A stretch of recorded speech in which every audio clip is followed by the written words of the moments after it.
देखी जाए गोझा गढ़ले बनी। चोखा है, गोझा है।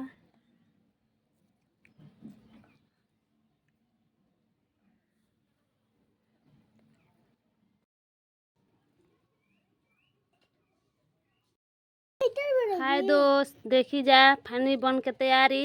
अब एकरा के भूंजे के बा। हाय दोस्त, देखी जा बन के तैयारी। अब फानी एकरा के तारे के बा। तार के देखावा तनी।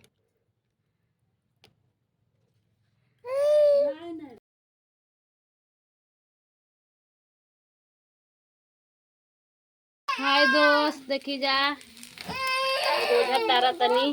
अपना काट के रखले बनी। खाने तैयारी हो गल खाए खातिर।